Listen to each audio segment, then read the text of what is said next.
इस बीच अपने दर्शकों को बता दें कि भारत के खिलाफ पाकिस्तान की एक और साजिश सामने आई है। त्योहारों के मौसम में बड़े आतंकी हमलों की साजिश है। खुफिया एजेंसियों को यह सनसनीखेज जानकारी मिली है। घाटी के कुछ खास इलाकों में हमले की योजना बनाई गई है।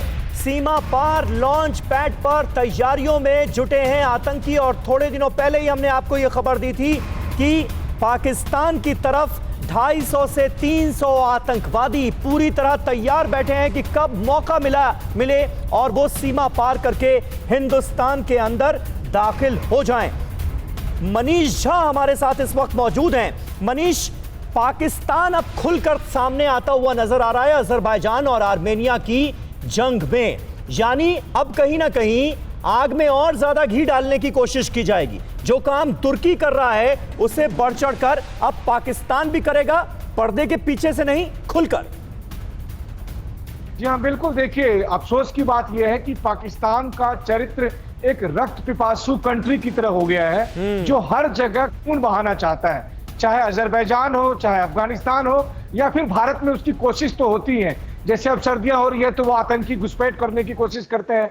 ये अलग बात है कि भारतीय सेना ने ऑपरेशन ऑल आउट के जरिए एक एक करके चुन चुन करके सारे आतंकियों को मार गिराया था, और अब कहते हैं कि इतनी वैकेंसी है कि पाकिस्तान अगर भेजे भी तो उन सबका भी वही हाल होगा। बहरहाल, पाकिस्तान के इस कवायद को जिस तरह से टर्की का साथ मिला हुआ है, ऐसे में मुझे समीर ध्यान में आता है कि अब से कुछ देर पहले जब रूस के विदेश मंत्री और आर्मेनिया के विदेश मंत्री की बातचीत हुई थी, तब रूस के विदेश मंत्री ने यह कहा कि हमें पॉलिटिकल प्रोसेस शुरू करना पड़ेगा, क्योंकि जल्द से जल्द बातचीत अगर नहीं होगी तो फिर इस समस्या का समाधान नहीं होगा।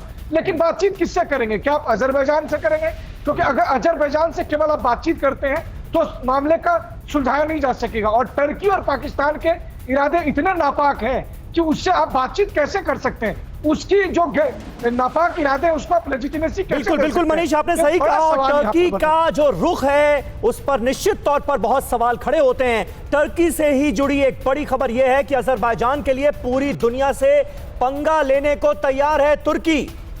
कोई आर्मेनिया के पीछे हटने की बात क्यों नहीं करता, यह कहा गया है टर्की की तरफ से। शांति की बात करते हैं लेकिन आर्मेनियाई कब्जे पर सब चुप क्यों रहते हैं, ये टर्की ने सवाल सामने रखा है।